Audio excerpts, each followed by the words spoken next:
Hi ಗೆಳೆಯರೇ, ನನ್ನ ಹೆಸರು ವಿಕ್ರಮ್. ನಾನು ಬೆಂಗಳೂರಿನಲ್ಲಿ ಇರೋನು. ಇವತ್ತು ನನ್ನೊಬ್ಬ ಗೆಳೆಯನ ಮನೆಯಲ್ಲಿ ನಡೆದ ಒಂದು ಸ್ವಾರಸ್ಯಕರ ಘಟನೆಯನ್ನು ನಿಮಗೆ ಹೇಳ್ತೀನಿ. ನನ್ನ ಗೆಳೆಯ ಜಗದೀಶ್ ಮೂಲತಃ ಹಳ್ಳಿಯವನು. ಅವನು ದುಡಿಯೋಕೆ ಅಂತ ತನ್ನ ಹೆಂಡತಿ ಸುಮಾಳನ್ನು ಕರೆದುಕೊಂಡು ಬಂದು ಬೆಂಗಳೂರಿನಲ್ಲಿ ಮನೆ ಮಾಡಿ ವಾಸವಾಗಿದ್ದ. ಮೊದಮೊದಲು ನಾನು ಆಗಾಗ ಅವರ ಮನೆಗೆ ಹೋಗ್ತಾ ಇದ್ದೆ. ಆದ್ರೆ ನಾವಿಬ್ಬರೂ ಸೇರಿ ಒಂದೇ ಕಂಪನಿಯಲ್ಲಿ ಕೆಲಸ ಮಾಡಲು ಶುರು ಮಾಡಿದ ಮೇಲೆ ಅವರ ಮನೆಗೆ ಇನ್ನೂ ಹೆಚ್ಚಾಗಿ ಹೋಗೋಕೆ ಶುರು ಮಾಡಿದೆ. ಅವನ ಹೆಂಡತಿ ಸುಮಾ ನೋಡೋಕೆ ಸುಂದರಿ ಅಂದ್ರೆ ಸುಂದರಿ. ಚಂದಿರನ ಬಿಂಬದಂತೆ ಅವರ ಮುಖ ಇತ್ತು. ನಡೆಯುವಾಗ ಬಳುಕುವ ನಡೆ ಎಲ್ಲರನ್ನೂ ಆಕರ್ಷಿಸುತ್ತಿತ್ತು. ಅವರು ಸೀರೆ ಉಟ್ಟು ಮಲ್ಲಿಗೆಯನ್ನು ಮುಡಿದುಕೊಂಡು ಹೊರಟರೆ ಬೇರೆ ಎಲ್ಲವೂ ಶೂನ್ಯ ಅಂತ ಎನಿಸುತ್ತಿತ್ತು. ಆದರೆ ಜಗದೀಶ್, ಅವನು ತುಂಬಾ ಮುಗ್ಧ ಮನಸ್ಸಿನವನು. ಚಿಕ್ಕಂದಿನಿಂದಲೂ ಕೇವಲ ಹುಡುಗರ ಜೊತೆ ಇರ್ತಿದ್ದ. ಹೀಗಾಗಿ ಅವನಿಗೆ ಯಾರೂ ಸ್ನೇಹಿತೆಯರು ಇರಲಿಲ್ಲ. ಸ್ವಲ್ಪ ಸಂಕೋಚದ ಸ್ವಭಾವದವನು. ಇವನ ಸ್ವಭಾವ ಕಂಡೇ ಮನೆಯವರು ಸ್ವಲ್ಪವಾದರೂ ಸುಧಾರಣೆ ಆಗಲಿ ಅಂತ ಬೇಗನೆ ಮದುವೆ ಮಾಡಿಬಿಟ್ಟಿದ್ದರು. ಆದ್ರೆ ಅವನು ಎಷ್ಟು ಮುಗ್ಧ ಆಗಿದ್ದ ಅಂದ್ರೆ ಅವರಿಗೆ ಮಕ್ಕಳು ಕೂಡ ಆಗಿರಲಿಲ್ಲ.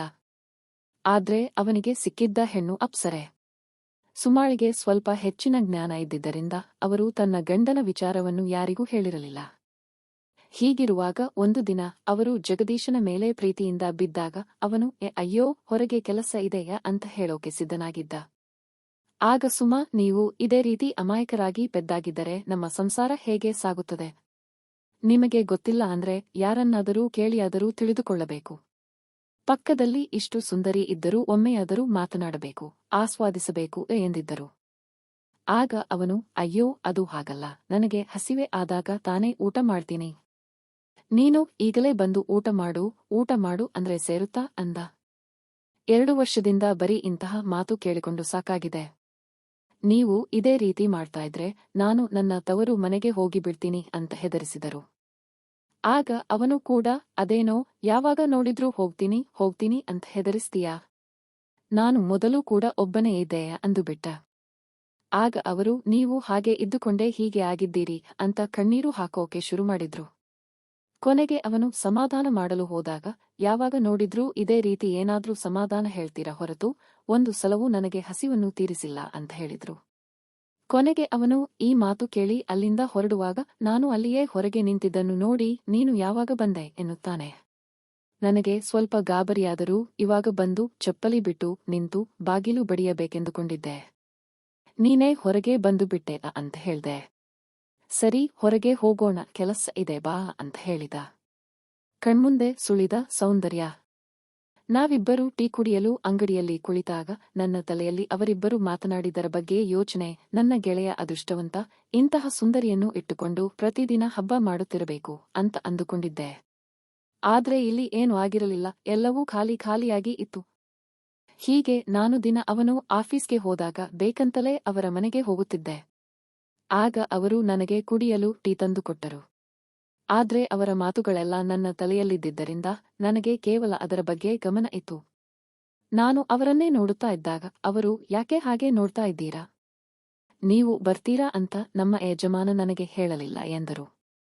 ನಾನು ಅವರನ್ನೇ ನೋಡುತ್ತಾ ಇದ್ದೆ. ಆಗ ಅವರು ಏರುಧ್ವನಿಯಿಂದ, ಹಲೋ, ನೀವು ಬಂದಿದ್ದು ಯಾಕೆ ಎಂದರು. ನಾನು ತಡಬಡಾಯಿಸುತ್ತಾ ಹೀಗೆ ಹೊರಟಿದ್ದೆ. ನಾನು ಜಗದೀಶ್ ಬಹಳ ವರ್ಷಗಳಿಂದ ಸ್ನೇಹಿತರು. ನಾವು ಏನಿದ್ದರೂ ಎಲ್ಲಾ ವಿಷಯಗಳನ್ನು ಹಂಚಿಕೊಂಡಿರುತ್ತೇವೆ ಅಂತ ಅಂದುಬಿಟ್ಟೆ.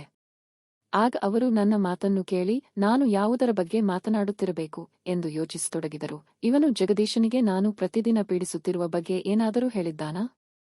ಮೊದಲೇ ಮೃದು ಸ್ವಭಾವದವನು, ಅದಕ್ಕೆ ಇವನು ಹೀಗೆ ನೋಡುತ್ತಿರಬೇಕು ಅಂತ ಅಂದುಕೊಂಡ್ರು. ಅದೇನೇ ಇರಲಿ, ಏನು ವಿಷಯ ಅಂತ ಬಾಯಿ ಬಿಡಿಸಬೇಕು ಎನ್ನುತ್ತಾ ಗೊತ್ತಿಲ್ಲದವರಂತೆ, ಅದೇನು ವಿಷಯ, ಅದನ್ನ ನನ್ನಲ್ಲಿ ಹೇಳಿ, ನಾನು ಅವರಿಗೆ ಹೇಳ್ತೀನಿ ಎಂದರು. ನಾನು, ಇಲ್ಲರೀ, ಇದನ್ನ ಅವನ ಹತ್ತಿರವೇ ಮಾತನಾಡಬೇಕು, ಗುಟ್ಟಿನ ವಿಷಯ ಅಂತ ಹೇಳ್ದೆ. ನನ್ನ ಮಾತು ಕೇಳಿ ಇದು ಖಂಡಿತ ತನ್ನ ವಿಷಯವೇ ಇರಬೇಕು ಅಂತ ಮುಖ ಸಪ್ಪೆ ಮಾಡಿದರು. ಆಮೇಲೆ ನಾನು ಇದನ್ನ ಇಟ್ಟು ಬರ್ತೇನೆ ಅಂತ ಹೇಳಿ ಹೋದರು. ಆದ್ರೆ ಅವರ ನಡಿಗೆಯನ್ನು ಕಂಡು ಕಸಿವಿಸಿಗೊಂಡೆ. ನಡೆಯುವಾಗ ಜಡೆಯು ಆ ಕಡೆಯಿಂದ ಈ ಕಡೆಗೆ ಓಡಾಡುತ್ತಿತ್ತು. ಈ ಜಿಂಕೆ ನನಗೆ ಸಿಗುವಂತಿದ್ದರೆ ಅಂತ ಮನಸ್ಸಿನಲ್ಲಿ ಅಂದುಕೊಳ್ಳುತ್ತಿದ್ದೆ. ಆಗ ಅವರು ನನ್ನನ್ನು ತಿರುಗಿ ನೋಡಿದರು. ನನಗೆ ಗಾಬರಿಯಾಗಿ ಹೃದಯ ಬಡಿತ ಜೋರಾಗತೊಡಗಿತು. ಆಮೇಲೆ ಬಂದು, ನಿಮ್ಮಲ್ಲಿ ಕೇಳುವುದನ್ನೇ ಮರೆತೆ. ನನ್ನನ್ನು ಆ ರೀತಿ ನೋಡ್ತಾ ಇದ್ದೀರಾ? ಹಿಂದೆ ಮುಂದೆ ಎಲ್ಲ ನೋಡ್ತಾ ಇದ್ದೀರಾ? ಟೀ ಕೊಡುವಾಗ ನೋಡ್ತಾ ಇದ್ದೀರಿ, ಹೋಗುವಾಗ ಹಿಂದೆ ನೋಡ್ತಾ ಇದ್ದೀರಿ. ನನಗೆ ನಿಮ್ಮ ನಡವಳಿಕೆಯಿಂದ ಎಲ್ಲ ಗೊತ್ತಾಯಿತು ಅಂತ ನೇರವಾಗಿ ಕೇಳಿದರು. ನಾನು, ಇಲ್ಲ, ಹಾಗೇನಿಲ್ಲ, ನಾನು ಹಾಗೆ ನೋಡ್ತಾ ಇದ್ದೆ ಅಂದೆ. ಆಗ ಅವರು, ಹೆದರಬೇಡಿ. ನೀವು ತಿಳಿದುಕೊಂಡ ಹಾಗೆ ನಾನೇನೂ ತಪ್ಪು ತಿಳಿದುಕೊಳ್ಳುವುದಿಲ್ಲ. ನನ್ನನ್ನು ನೋಡಿ ಏನು ಎನಿಸಿತು ಅಂತ ನೇರವಾಗಿ ಹೇಳಿ ಎಂದರು. ಅವರು ಹಾಗೆ ಹೇಳಿದ್ದು ಕೇಳಿ ನನಗೆ ಇನ್ನಷ್ಟು ಭಯವಾಯಿತು. ನಾನು, ನನ್ನನ್ನು ಕ್ಷಮಿಸಿ. ಇಂತಹ ಸೌಂದರ್ಯ ನೋಡಿ ತಡೆದುಕೊಳ್ಳಲು ಆಗಲಿಲ್ಲ. ಮನಸ್ಸಿಗೆ ಹಿಡಿಸಿತು. ಅದಕ್ಕೆ ಹಾಗೆ ನೋಡ್ತಾ ಇದ್ದೆ. ಇದನ್ನ ಬೇರೆ ಯಾರಿಗೂ ಹೇಳಬೇಡಿ ಅಂತ ನೇರವಾಗಿ ಹೇಳಿದೆ. ನೀವು ಯಾಕೆ ಆ ರೀತಿ ಹೆದರುತ್ತೀರಾ ಎಂದರು. ನಾನು, ಹೋಗ್ತೀನಿ ಅಂದೆ. ಆಗ ಅವರು, ಇಷ್ಟು ದೂರ ಬಂದ ಮೇಲೆ ನಾಚಿಕೆ ಯಾಕೆ? ನನ್ನನ್ನು ಆ ರೀತಿ ನೋಡಿದಾಗ ನಿಮಗೆ ಏನು ಅನಿಸಿತು ಹೇಳಿ ಅಂತ ಮತ್ತೆ ಕೇಳಿದರು. ಇಲ್ಲ, ಹಾಗೇನಿಲ್ಲ, ಏನೋ ತಪ್ಪಾಗಿದೆ, ದಯವಿಟ್ಟು ಹೋಗಲು ಬಿಡಿ ಎಂದೆ. ಆಗ ಅವರು, ಅದೇನೋ ಗುಟ್ಟಿನ ವಿಷಯ ಅಂತ ಹೇಳಿದ್ರಿ, ಅವರಿಗೆ ಫೋನ್ ಮಾಡಿ ಕೊಡಲ್ಲ ಎಂದು ಹೇಳಿದರು. ನನಗೆ ಡವಡವ ಎನ್ನೋಕೆ ಶುರುವಾಯಿತು. ಸರಿ, ಹಾಗಿದ್ರೆ ನಾನು ನೀವು ಏನು ಮಾಡ್ತಾ ಇದ್ರಿ ಇಲ್ಲಿ ಎಂಬುದನ್ನು ನಾನು ಹೇಳ್ತೀನಿ ಎಂದು ಗದರಿಸಿದರು. ನನಗೆ ಎಲ್ಲವೂ ನುಂಗಲಾರದ ತುತ್ತಾಗಿ ಪರಿಣಮಿಸಿತು.